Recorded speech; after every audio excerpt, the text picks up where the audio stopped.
अड़ी presented by doctor ortho Ayurvedic oil and capsules, जोड़ों के दर्द की बेजोड़ दवा।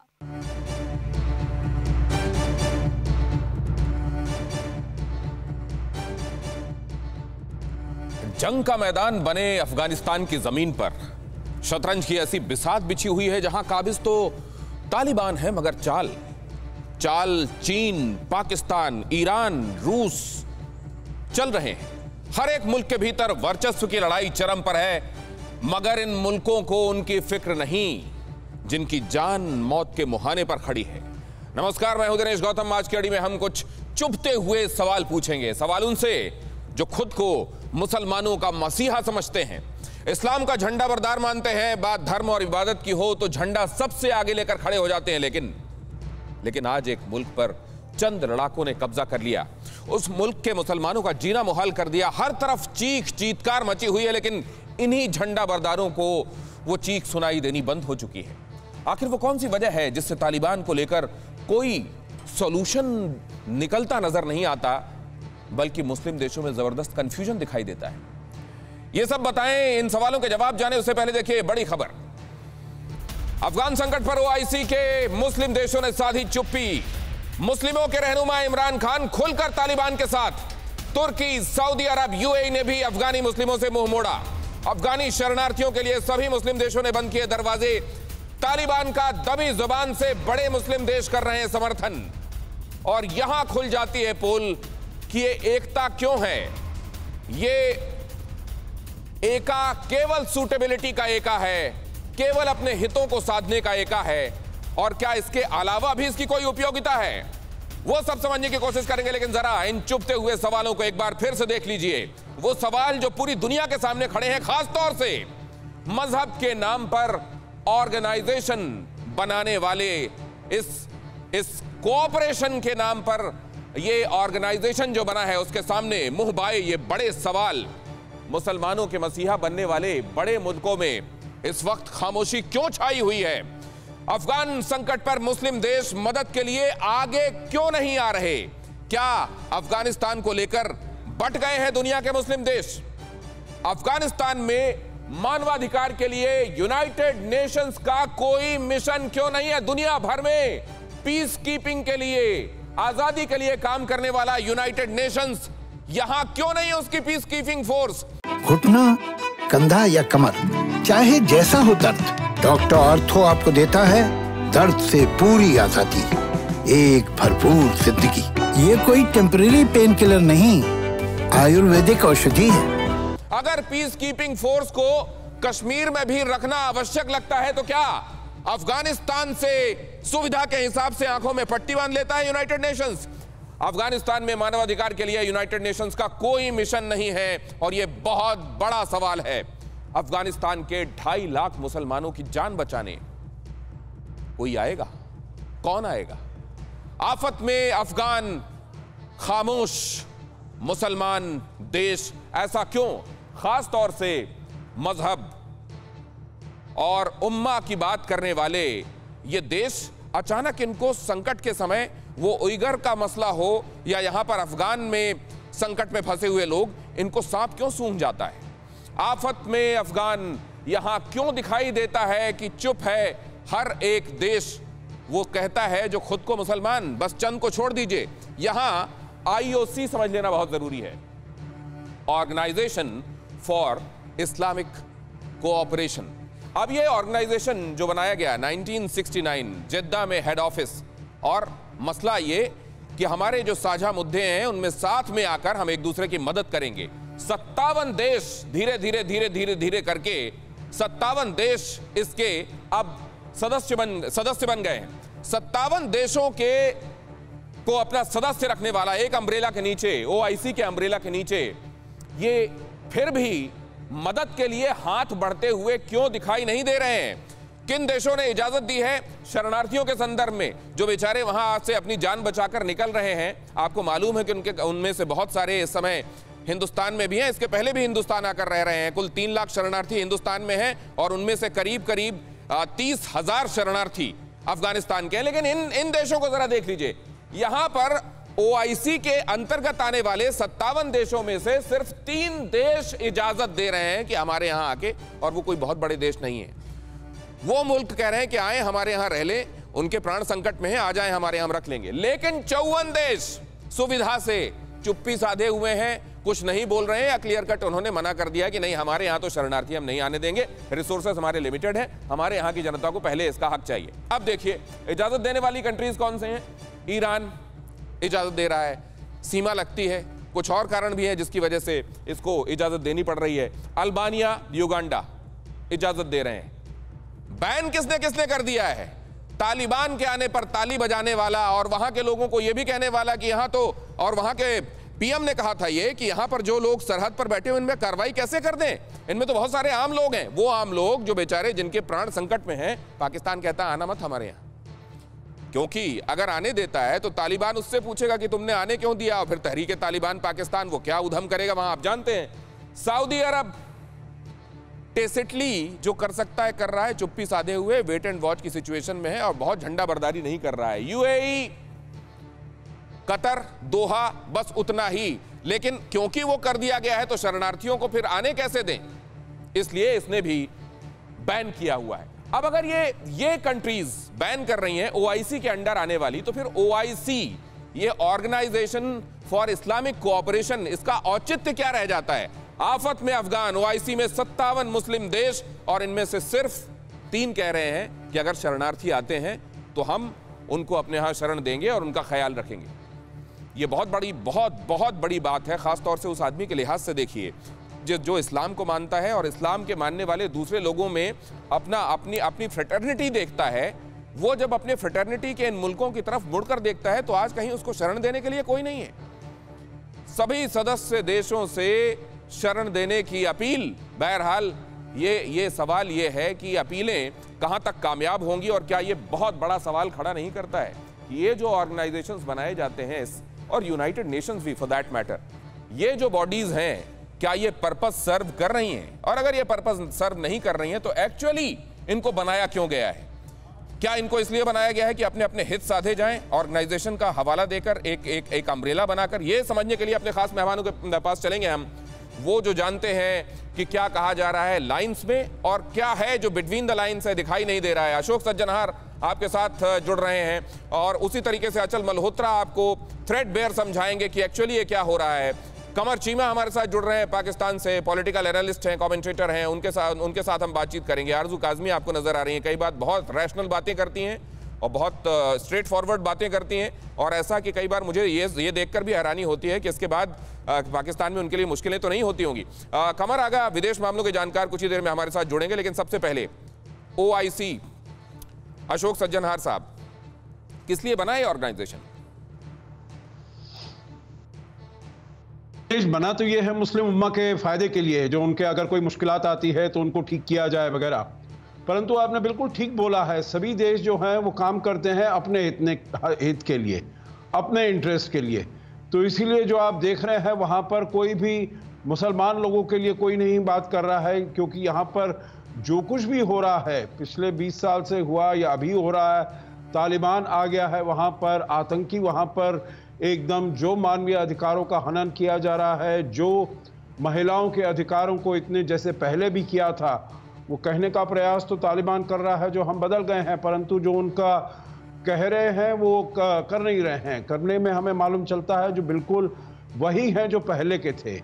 तो इसीलिए अब जो वहाँ पर देश हैं सभी अपने जो भी उनका मतलब है उसको सीधा करने के लिए, अपने हक को आगे ले जाने के लिए सब काम कर रहे हैं। अफगान लोगों के ऊपर जो क्या त्रासदी बीत रही है, क्या उनके ऊपर मुश्किलात पड़ी हुई हैं, मुश्किल का पहाड़ पड़ गया है उनकी जिंदगी के लिए। ये समझना चाहता हूं सर, जहां पर कोई नेगेटिविटी काम कर रही है, मसलन वो ये कह लें कि ब्रदरहुड के नाम पर कोई नेगेटिविटी फैलाई जा रही है, उम्मा के नाम पर कोई नेगेटिविटी फैलाई जा रही है, टेररिज्म फैलाया जा रहा है, वो लोग तो आ रहे हैं, जितने भी हैं एकजुट हो रहे हैं, जहां पर भी हैं वो लोग अपनी न्यूसेंस फैला रहे हैं, काम कर रहे हैं। लेकिन जहां किसी पॉजिटिव आउटकम के लिए कहीं ऑर्गेनाइजेशंस बनाए गए हैं, वो नेम से क्यों हो जाते हैं? इंटरेस्ट ऐसे कैसे हो सकते हैं जो इंसानियत के काम ना आए? अचल मल्होत्रा साहब, देखिए दिनेश, आपने जो एक जनरल टर्म्स में आप बात कर सकते हैं कि जो इंटरनेशनल ऑर्गेनाइजेशंस हैं, एक आपने स्पेसिफिकली ओआईसी की बात करी। ओआईसी हो या इंटरनेशनल ऑर्गेनाइजेशन हो या इस्लामिक वर्ल्ड हो, वो जो कुछ अफगानिस्तान में हो रहा है उस पर चुप्पी साध के क्यों बैठा हुआ है? बात यह है, अनफॉर्चुनेटली पूरे विश्व में पोलराइजेशन हो रहा है। इस समय ये नहीं देखा जा रहा कि तालिबान एक आतंकवादी है और उसकी जो अल्ट्रा कंजर्वेटिव और फंडामेंटलिस्ट सोच आने वाले वक्त में अफगानिस्तान के अवाम के लिए कितना नुकसान देने वाली है, या रीजनल सिक्योरिटी के लिए और इंटरनेशनल सिक्योरिटी के लिए कितना बड़ा धक्का होगा। इस समय इस्लाम फर्स्ट की बात की जा रही है, कोई खुल के नहीं बोल रहा है। लेकिन मैं आपको बता दूं दिनेश, अगर ये अफगानिस्तान में तालिबान ने कब्जा नहीं किया होता और किसी वेस्टर्न फोर्स ने किया होता, तो ये पूरा चीख चीख के जो है आसमान को सर पे उठा लिया होता इन लोगों ने। लेकिन चूंकि तालिबान भी एक इस्लाम का हिस्सा हुआ है, भले ही उसकी सोच सड़ी हुई है, मतलब विदिन इस्लाम अगर कहीं पर हिंसा हो रही है, मारकाट हो रही है, तो वो उससे आंख फेर ली जाती है। बिल्कुल आंख फेर ली नहीं जाती, आंख फेर ली गई है और ये इस वक्त बटा हुआ है। यही क्यों यूनाइटेड नेशंस की सिक्योरिटी काउंसिल में भी वही लोग तो बैठे हैं जो अफगान की राजनीति में अभी तक हिस्सा ले रहे थे। चूंकि उन्होंने भी डिसाइड कर लिया चुप रहना, चूंकि अमेरिका ने डिसाइड कर लिया है विड्रॉ करना, चूंकि चाइना को यह सूट करता है कि चुप रहो, तालिबान को आने दो, क्योंकि हमें यहाँ इकोनॉमिक अपॉर्चुनिटीज मिलेंगी, हमें यहाँ अपना फुटहोल्ड जमाने की बात होगी। चूंकि वेस्ट जो है पूरा वो भी अभी इस बात से कतरा रहा है, तो यूनाइटेड सिक्योरिटी काउंसिल भी शांत है, कोई पीस कीपिंग की बात नहीं कर रहा है। एक लिप सर्विंग वाले जो है घुमा फिरा के रिजोल्यूशन भी नहीं। बहुत इंपॉर्टेंट बात आप कह रहे हैं सर, लिप सर्विस हो रही है और कई जगह तो लिप सर्विस भी नहीं हो रही है, टेप लगा लिया गया है मुंह में, सुविधा के हिसाब से खोला जाएगा। लेकिन कमर आगा हमारे साथ जुड़ गए, बहुत स्वागत है सर। अड़ी में आपके पास में आऊं और बाकी मेहमानों का रुख करूं, उससे पहले अहम खबर बता दूं, कश्मीर को लेकर पाकिस्तान की साजिश का खुलासा। कश्मीर को लेकर पाकिस्तान की साजिश का खुलासा। पाकिस्तान के न्यूज चैनल पर इमरान के नेता का बड़ा दावा, कश्मीर को आजाद करके तालिबान हमें देगा। नीलम शेख कह रही हैं पाकिस्तान और तालिबान की दोस्ती पर नीलम ने लगाई मुहर। कमर चीमा, ये जो बात कही जा रही है इस पर आपका कमेंट मैं चाहूंगा, ये पाकिस्तान में ज्यादातर की सोच है क्या? घुटना, कंधा या कमर, चाहे जैसा हो दर्द, डॉक्टर ऑर्थो आपको देता है दर्द से पूरी आजादी, एक भरपूर जिंदगी। ये कोई टेम्परेरी पेन किलर नहीं, आयुर्वेदिक औषधि है। कि पाकिस्तान में 22-23 करोड़ लोग रहते हैं, हर बंदे की अपनी ओपिनियन है, जो मर्जी कोई किसी को कहता रहे। देखना तो ये होता है कि रियासत की क्या पॉलिसी है, स्टेट कैसे सोचती है, और स्टेट की पॉलिसी बड़ी क्लियर है, जिसपे इमरान खान ने ये कहा था कि अगर कोई नॉन स्टेट एक्टर या ग्रुप या जत्थे या मुजाहिदीन पाकिस्तान की सरजमीन से मकबूजा कश्मीर में। नीलम शेख क्या है कमर चीमा साहब, आप बताएंगे जरा हिंदुस्तान लोगों को? मैं बात कर लूं अगर मुकम्मल? हाँ, प्लीज प्लीज। आपने कहा ना कोई भी कुछ भी कहता रहे रियासत का, ये कौन है नीलम शेख? मैं तो इनको जानता भी नहीं हूं, मैंने कहा पता नहीं कौन सी, मैं तो पहली दफा आज यही देख रहा हूं। मैं सिर्फ इतना आपको बता रहा हूं कि इमरान खान ने क्लियरली कहा है, अगर पाकिस्तान से मुजाहिदीन या कोई शख्स बंदूक उठा के इंडियन ऑक्युपाइड कश्मीर में जाकर जिहाद करेगा तो वो पाकिस्तान का दोस्त नहीं है, वो पाकिस्तान का दुश्मन है। तो फिर नीलम शेख हो, जैद हो, बकर हो, दिस हो, दैट हो, इससे क्या फर्क पड़ता है? और दूसरा, पाकिस्तान का वजीर आजम और पाकिस्तान की रियासत की पॉलिसी, ठीक है कमर चीमा, जो आप कह रहे हैं ये स्वागत योग्य है, कम से कम फेस वैल्यू पे तो स्वागत योग्य है। बस मेरा कहना यह है कि words and deeds must match. हालांकि ये जब हम सुनते हैं चाइना के संदर्भ में कि पीसफुल राइज की बात वो करता है, या पाकिस्तान के बारे में सुनते हैं कि वो अपनी जमीन से किसी टेरर आउटफिट को कहीं संरक्षण नहीं देगा, तो ये समझ में नहीं आती बातें। ये आरजू काज़मी जी के पास जाता हूं। आरजू काज़मी जी, ये नीलम शेख जी कौन है? जी, ये पीटीआई की मेंबर है और वैसे मैंने भी इनको पहली बार ही देखा था इस क्लिप में, और इनके साथ लिखा हुआ था कि ये पीटीआई यानी जो अभी गवर्नमेंट है हमारी उसकी मेंबर हैं, ये मतलब ये आरजू काज़मी जी कि है। पाकिस्तान तहरीके इंसाफ इसकी वो मेंबर हैं, मतलब रूलिंग पार्टी की वो मेंबर हैं, कोई ऐरी गैरी नहीं है जो ये बात कर रही है। ठीक है, अपनी बात आगे कीजिए प्लीज। जी बिल्कुल, और इनकी बात से तो खैर यही तासुर मिलता है जो पहले था कि हम पहले चाइना को कहते थे कि वो कश्मीर लेके देगा, अब तालिबान को कहते हैं कश्मीर लेके देगा, लेकिन इससे पहले जो आप लोग बात कर रहे थे ओआईसी की कि कोई आगे क्यों नहीं आ रहा, कोई इस्लामिक कंट्री आगे क्यों नहीं आ रही, उसका मैं थोड़ा सा बोलना चाहूँगी, बात करना चाहूँगी। वो ये कि आपने कब देखा है किसी इस्लामिक कंट्री को किसी दूसरी इस्लामिक कंट्री की मदद करते हुए? सबसे पहले आंखें फेरते ही इस्लामिक कंट्री एक दूसरे से हैं। कभी हमने नहीं देखा कि किसी ह्यूमैनिटी की बेस पे किसी तरीके से उन्होंने आगे बढ़ के किसी दूसरी इस्लामिक कंट्री की मदद के लिए मैं ऑन एयर अभी इस वक्त स्क्रीन पर क्लैप कर रहा हूं ma'am. Thank you so much for being so straightforward and categorically to the point please. तो हमने कभी नहीं देखा कि इस्लामिक कंट्रीज ने अचल सर भी आपके लिए ताली बजा रहे हैं मैम। अचल सर ने भी आपके लिए क्लैप किया है। इतना स्पष्ट पाकिस्तान की जमीन पर बैठकर बोलना, इसके लिए आपको सलाम है, आपकी हिम्मत को दाद है। प्लीज।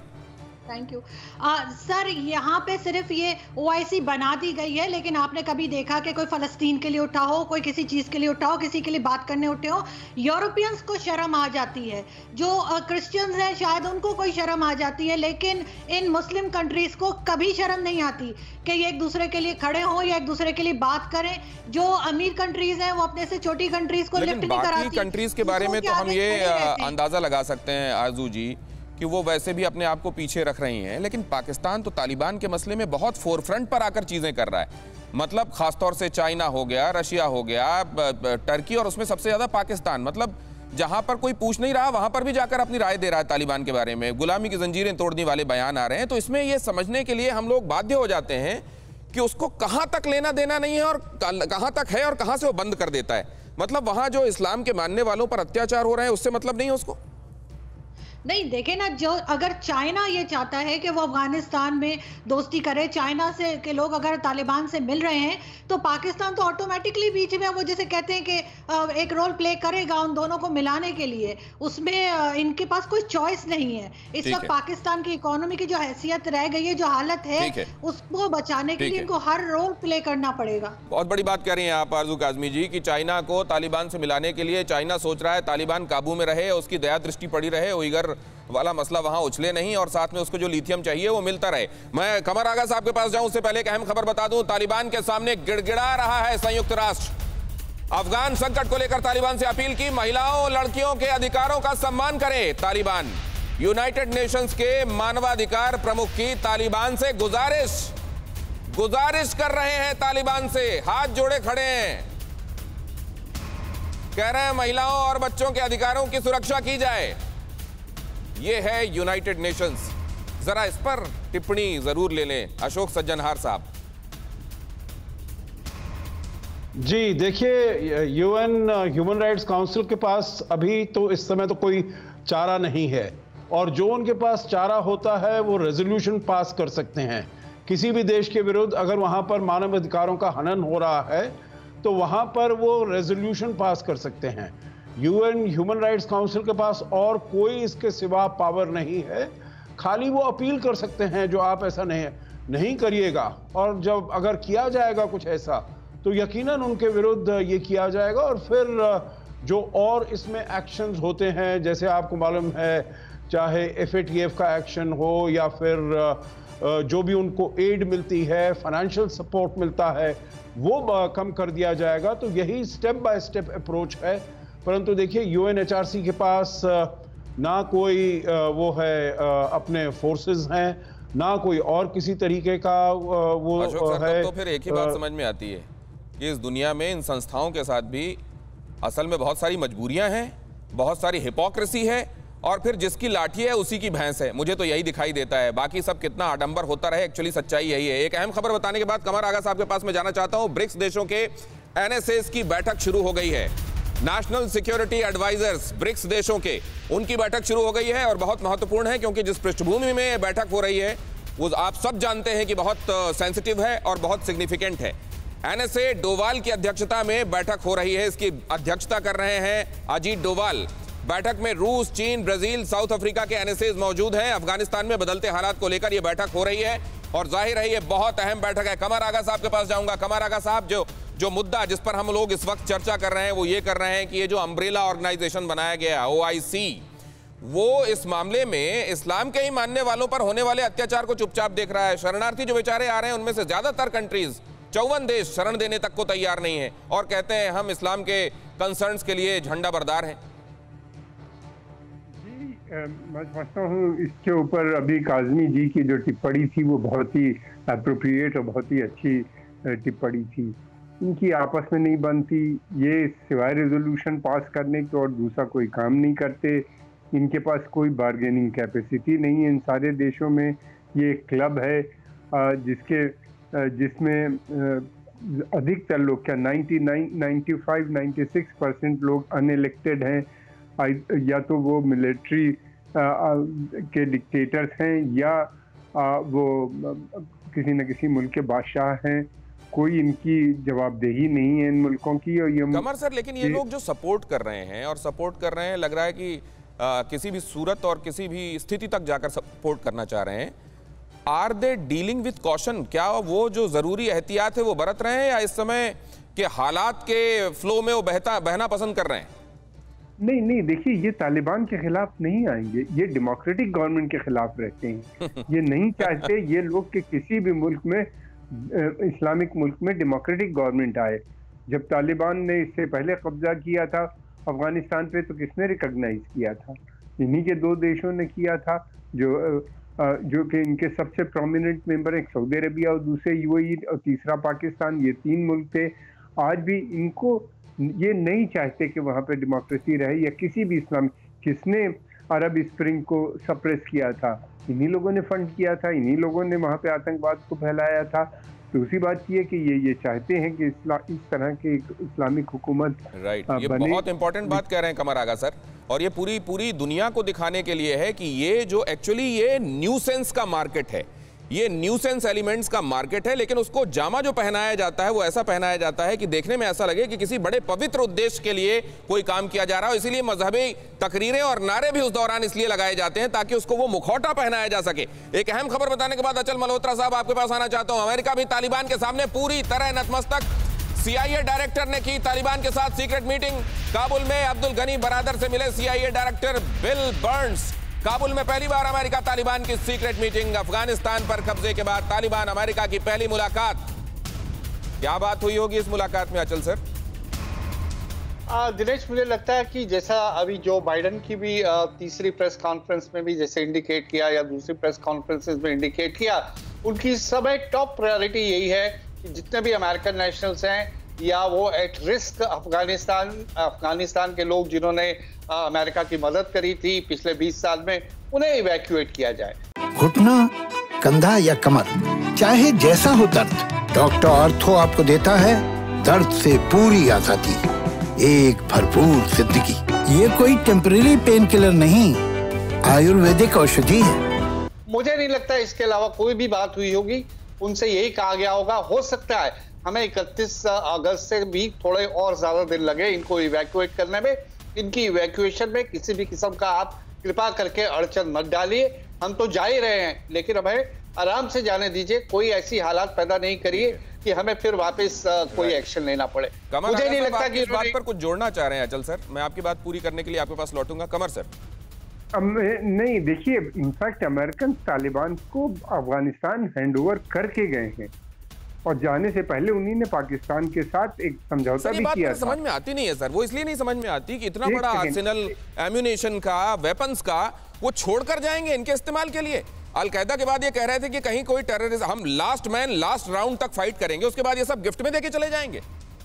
ये बिल्कुल गिफ्ट में देके गए। देखिए, इन्हीं ने पहले अमेरिका के साथ समझौता किया, क्वाड साइन किया, 4 देशों का एक अलायंस बनाया जिसमें पाकिस्तान, अफगानिस्तान, उज्बेकिस्तान और अमेरिका, ये 4 मुल्क मिलके कहा कि ये सेंट्रल एशिया में एक बड़ा रोल आने वाले समय में करेंगे, कनेक्टिविटी डेवलप करेंगे। तालिबान ने उनसे प्रॉमिस किया कि वो तुर्कमेनिस्तान से गैस पाइपलाइन जो पहले भी लाना चाहते थे वो लाएंगे, और उन्हीं ने, तालिबान ने कहा कि हम अफगानिस्तान के अंदर अलकायदा जैसे को नहीं पनपने देंगे। वायदे तो बहुत से किए हैं और ये तालिबान और पाकिस्तान वायदा करने में बहुत एक्सपर्ट हैं, मगर ये है कि इनमें डुअलिटी होती है। पहले भी किया था, पाकिस्तान से पैसा लिया था। और क्या होगा ये, क्या 9/11 क्या अमेरिका में अब कुछ लोगों को ये लगने लगा है कि बीती बात हो गई, और दूसरा क्या वो बहुत कम कीमत थी जो चुकाई उसमें? कमर आगा सर, मैं आता हूं आपके पास, एक अहम खबर बता दूं, इस सवाल का जवाब जरूर लूंगा मैं आपसे और इसी पॉइंट पर मैं आऊंगा कि 9/11 भूल गया है क्या अमेरिका। लेकिन एक अहम बात बता दें, तालिबान के लिए लॉबिंग में जुटा हुआ है पाकिस्तान। अफगानिस्तान के बॉर्डर वाले देश जाएंगे पाकिस्तान विदेश मंत्री। 4 देशों के दौरे पर विदेश मंत्री Shah Mahmood Qureshi, Tajikistan, Uzbekistan, Iran, Turkmenistan का दौरा। सभी देशों के बॉर्डर अफगानिस्तान से लगते हैं। अब सवाल यह है कि कल ही जावेद गफ्फारी ने अड़ी के दौरान ये बात कही थी कि अब उनका तालिबान कम से कम अफगानिस्तान का दौरा नहीं हो रहा है, तो क्या इसके पहले वो बॉर्डरिंग नेबरिंग कंट्रीज का दौरा कर लेने चाहते हैं, एक लॉबिंग करना चाहते हैं और उसके बाद जाना चाहते हैं अफगानिस्तान रिपोर्ट लेकर कि देखिए हम आपके लिए ये सब लोग जुटा लाएं? ये कमर चीमा साहब से मैं जाकर जरूर पूछना चाहूंगा, लेकिन उसके पहले एक अहम इंफॉर्मेशन, ताकि एक पूरा पर्सपेक्टिव मिल सके। जब हम अफगानिस्तान के संदर्भ में बात कर रहे हैं तो हमको एक पूरे पर्सपेक्टिव की जरूरत है, लिहाजा ये इंफॉर्मेशन देख लेनी बहुत आवश्यक है। संकट में जान, शरण मांग रहा अफगान, लेकिन हो क्या रहा है वो जरा देखिए। कुल शरणार्थी अफगानिस्तान से निकले हुए कुल शरणार्थी कितने हैं? 26 लाख के आसपास। 3 करोड़ से ज्यादा की आबादी यहां, और 26 लाख यहां से शरणार्थी निकल चुके हैं। जून 2021 के ये यूनाइटेड नेशंस का जो हाई कमीशन है रिफ्यूजीज के संदर्भ में, उसके हिसाब से जो आंकड़े हैं वो मैं आपको बता रहा हूं। ब्रिटेन 20,000 को अकोमोडेट करने के लिए कह रहा है कि हम 20,000 को बसा लेंगे।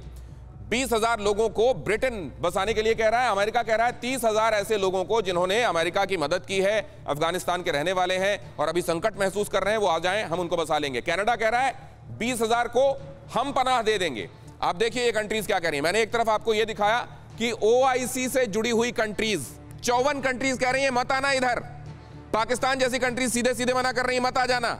और इधर नॉन इस्लामिक कंट्रीज, वो कंट्रीज जो असल में इस्लामिक कंट्रीज नहीं है, वो कह रही हैं आ जाओ हम शरण देंगे। खैर भारत जो आएगा उसे शरण देंगे। भारत ने वैसे भी शरणार्थियों के लिए शरण गए प्रभु ताहु न त्यागा, विश्व द्रोह कृत अघ जहि लागा, ये हिंदुस्तान का अपना नजरिया है। अल्बानिया अपने हिस्से का बोझ उठाएंगे, अल्बानिया कह रहा है। ये कंट्रीज तैयार हैं, लेकिन OIC से जुड़ी हुई कंट्रीज ताजिकिस्तान कह रहा है 1 लाख को शरण देंगे, सीमा मिलती है, समझा जा सकता है वो किस तरीके से दे रहा है। मैसेडोनिया 450 को वो कह रहा है कि हम शरण देंगे।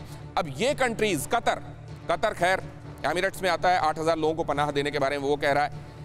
अब सवाल ये है कि संकट में इनकी जान है, अफगान शरण मांग रहा है, तो उसमें से कौन सी कंट्रीज हैं जो इनिशिएटिव ले रही हैं? बेशक इसमें रिस्क है, बेशक उसमें अपनी समस्याएं हैं, लेकिन कौन है पहले से विस्थापित लोग जो तालिबान कभी ना कभी आ जाएगा गब्बर आ जाएगा वाली वजह से 4 लाख लोग पहले से ही विस्थापित हैं। दिसंबर 2020 तक 29 लाख ने अपना घर छोड़ दिया। मई 2021 के बाद 2.5 लाख अफगान, और 80% ध्यान दीजिएगा इसमें।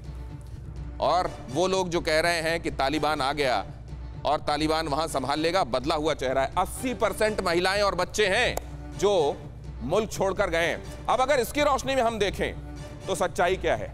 क्या सच्चाई ये नहीं है कि इस्लाम की बातें करने वाले केवल लिप सर्विस कर रहे हैं, और असल में जब न्यूसेंस की बारी आती है तो न्यूसेंस भी फैला रहे हैं, लेकिन एक्चुअली धर्म को एक तरफ रखकर इंसानियत की मदद के लिए वो आ रहे हैं जो इस्लाम के नाम पर असल में एक होने की बात भी नहीं करते। इस पर जरा जल्दी से मैं कमर आगा साहब आपका कमेंट ले लूं, फिर मैं 9/11 की बात करूंगा।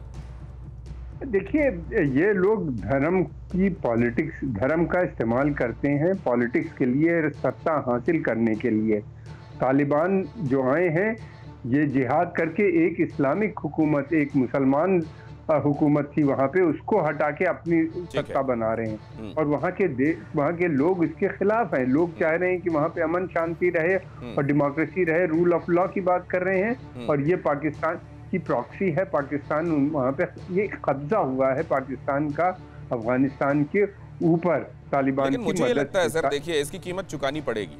इसकी कीमत अगर चुकानी पड़ेगी तो खास तौर से पाकिस्तान की आवाम को अपनी हुकूमत पर प्रेशर डालना चाहिए कि कहां संकट में फंसा रहे हो, ये दोधारी तलवार में क्यों फंसा रहे हो सकता है थोड़ा कुछ ये पर्पस तुम्हारा सर्व कर दे, लेकिन आखिरकार तो ये गर्दन काटेगी। कमर चीमा साहब। जी जनाब, सवाल सुन पाए आप मेरा? दोबारा रिपीट कर दें। एक तो देखिए बहुत सारी हकीकतें अब बेपर्दा हो रही हैं। मसलन ये है कि ओआईसी के नाम पर भी आप देख रहे हैं इस्लाम के मानने वालों को ही शरण नहीं, सीधे सीधे मनाही। वो कंट्रीज जो इसके अंदर नहीं आती, इस्लामिक कंट्रीज नहीं है, वो अपने यहाँ पर इनको शरण देने के लिए, बसाने के लिए तैयार हैं। हिंदुस्तान भी उनमें से एक है। ये क्या बहुत सारी सच्चाई को इंसानियत के सामने बेपर्दा कर रही है, और मजहब के नाम पर कई जगहों पर क्या मजाक हो रहा है ये भी आ रहा है सामने। देखें, अफगानिस्तान को सबसे ज्यादा पनाह तो पाकिस्तानियों ने दी थी। 30 लाख 3 मिलियन अफगान रिफ्यूजीज पाकिस्तान में आज भी मौजूद हैं और हमने उनको हर तरह की पनाह दी। 30 लाख अफगान रिफ्यूजीज आज भी आप UNHCR, United nation high commission for refugees तो पहले दे चुके हैं, इसलिए आप मना कर दिया कि आप नहीं आने देंगे, पहले ही बहुत हैं। मुझे पता है आपको अच्छी बात नहीं लगेगी, लेकिन जो बात नहीं मैं पूछ रहा हूँ, अच्छी बात है आपने दिया, अच्छी बात है, अभी मना क्यों कर दिया? अभी तो सबसे ज्यादा आवश्यकता है। सुने देखिए, उस वक्त पाकिस्तान की पॉपुलेशन और थी, आज पाकिस्तान की पॉपुलेशन और है। आज देखें ना कि जो आपके होम मिनिस्टर साहब हैं वो कहते हैं अफगानी भी चले जाएं, जो बाकी बंगाली भी चले जाएं, म्यांमार के लोग भी चले जाएं। क्या आप लोग बाकी खित्ते के ममालिक के लोगों को, कमर चीमा साहब, ऐसा तो नहीं है कि मतलब निकल गया, मुकम्मल कर लेने के बाद ऐसा तो नहीं है कि तालिबान के वो लोग जो आपके यहाँ ट्रेनिंग के लिए क्वेटा, शूरा और यहाँ पहुंचना चाहते थे, वो लोग आते थे, बसते थे यहाँ तमाम कामों से, उनको आप अफगानी शरणार्थियों का नाम दे देते हैं? सवाल का जवाब दे रहा हूँ। हाँ, मैं सवाल पूछ रहा हूँ सर, काउंटर क्वेश्चन भी तो पूछूंगा आपसे, भाषण थोड़ी एक तरफा चलेगा। देखिए, पाकिस्तान ने एक बात कही है कि पाकिस्तान के बॉर्डर खुले हुए हैं, आप आए वीजा लेके, और हम डेली वीजा देते हैं और 0 रिजेक्ट रेट है। जो बंदा भी आएगा उसको रिजेक्ट वीजा नहीं होगा, वो पाकिस्तान आए लेकिन वीजा लेके आए।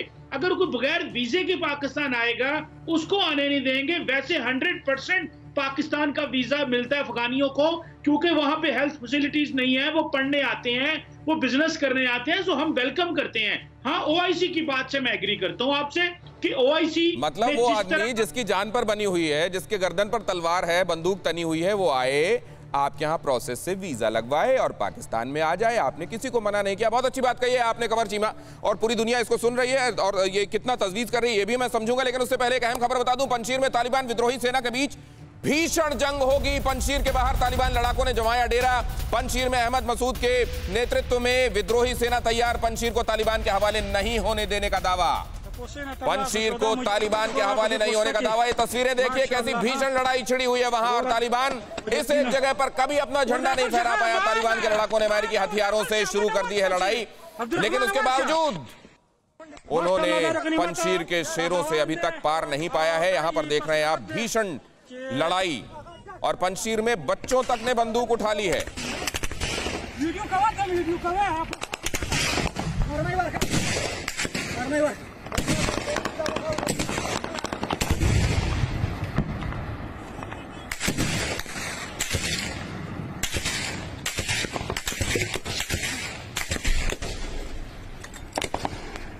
सुन रहे हैं आप, ये गोलियां बरस रही हैं, बारूद बरस रहा है, और इसमें लोगों के लिए पाकिस्तान की तरफ से फरमान ये है कि आए वीजा लगवाएं, हम आने देंगे। लेकिन पहले मैं जाना चाहूंगा अब अशोक सज्जनहार साहब के पास। अशोक सज्जनहार साहब, क्या ये वक्त नहीं है कि अफगानिस्तान में पंजशीर के लोगों का, अमीरुल्लाह सलेह के नेतृत्व में जो लोग लड़ रहे हैं उनका, अहमद मसूद का, इन लोगों का साथ देने के लिए इंटरनेशनल फ्रेटर्निटी सामने आए?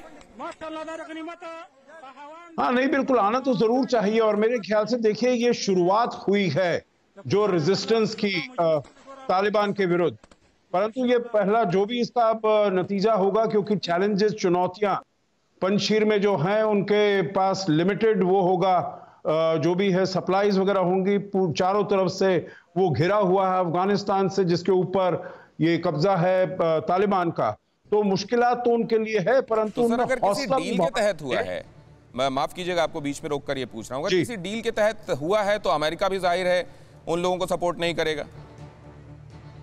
नहीं, देखिए, मेरे ख्याल से तो ये कोई डील की बात नहीं है, क्योंकि इसमें तो अमरुल्लाह साले ने वो वहां निकल गए हैं, उन्होंने अपने को डिक्लेयर किया है केयर टेकर प्रेसिडेंट, क्योंकि अगर प्रेसिडेंट किसी वजह से रिजाइन भी कर देता है तो care taker president first vice president बनता है, तो वो उन्होंने अपने को डिक्लेयर कर दिया है। और अहमद मसूद ने भी, और ये बातचीत हुई है उनकी, जो उनको टेलीफोन आया, उनको भी देखिए तालिबान का क्या स्ट्रैटेजी रहा है, दो चीजें हैं इसमें। आपने पहले कहा था जो ये पाकिस्तान तालिबान को एकदम बहुत जोर शोर से सपोर्ट कर रहा है, तो मैं प्रश्न पूछूंगा कि क्यों ना सपोर्ट करे, क्योंकि तालिबान तो उसी की पैदाइश है, उसी ने तो उसको शुरू किया है। अब 1994 में जब वो वहां पर गया पहले, और पिछले 20 साल तक किसने उसे पनाह दी है?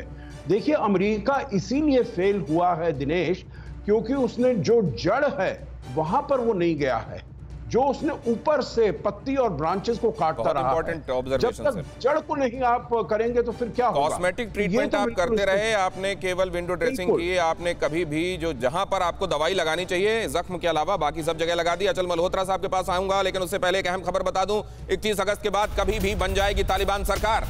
तालिबान ने सरकार बनाने का मसौदा पूरी तरह से तैयार कर लिया है। TV9 भारतवर्ष के पास मंत्रियों की एक्सक्लूसिव लिस्ट, तालिबान सरकार की पूरी कैबिनेट TV9 भारतवर्ष के पास, और जैसे ही सरकार का ऐलान होता है आप इन चेहरों को कैबिनेट में जगह पाते हुए भी देखेंगे। TV9 भारतवर्ष की एक्सक्लूसिव खबर है, जल्दी से मैं आपको दिखा देता हूं वो चेहरे, वो जनाब, और उनके पास क्या पोर्टफोलियो होना संभावित है वो जरा जल्दी से देख लीजिए। तालिबान सल्तनत सेट कैबिनेट, ये रही तालिबान सल्तनत की सेट कैबिनेट। अभी जो पता चल रहा है उसके मुताबिक जरा इधर देखते जाइए। सखोल्ला शिक्षा और ट्रेनिंग प्रमुख, ये शिक्षा देंगे, ये जो बंदूक लिए हुए यहां साहब दिखाई दे रहे हैं, ये शिक्षा देंगे। सखुल्ला शिक्षा और ट्रेनिंग प्रमुख। अब्दुल्ला बाकी उच्च शिक्षा मंत्री होंगे, ये शुक्र है इनके हाथ में, यहां बंदूक दिखाई नहीं दे रही है। इब्राहिम आंतरिक मामलों के मंत्री होंगे, गुल आगा वित्त मंत्री होंगे, मुल्ला शिरीन काबुल के गवर्नर होंगे, हमदुल्ला नेमानी काबुल के मेयर होंगे, नजीबुल्ला खुफिया प्रमुख होंगे, और इधर आपको दिखा रहे हैं मौलवी मोहम्मद नबी उमरी खोस्त प्रांत के गवर्नर बनाए जाएंगे। ये चेहरे आप ध्यान से देख लीजिए, और जैसे ही आपको ये सरकार शपथ लेती, पता नहीं शपथ कैसी होगी, किस नाम पर कैसे ली जाएगी, लेकिन जैसे ही बनती है ये चेहरे और इस पोर्टफोलियो के साथ आपको दिखाई देंगे। TV9 भारतवर्ष की एक्सक्लूसिव खबर है जो मैंने आपको दिखाई है। और अब मैं आरजू काजमी जी के पास जाऊं उससे पहले अचल मल्होत्रा साहब का एक कमेंट जल्दी से ले लेता हूं। अचल मल्होत्रा साहब, ये पूरी दुनिया के लिए कहा जा रहा है कि कंसर्न्स तो एक जैसे ही हैं, लेकिन जियोपॉलिटिकल सिचुएशंस एक होकर कदम उठाने नहीं दे रही हैं, क्या ये बात सच है? देखिए दिनेश, जहां तक तालिबान का सवाल है, अफगानिस्तान का सवाल है, और तालिबान का वहां जो कब्जा हो गया है, जो अभी तक ट्रेंड्स दिखाई दे रहे हैं बहुत क्लियर हैं। सबने अपना पल्ला झाड़ लिया है।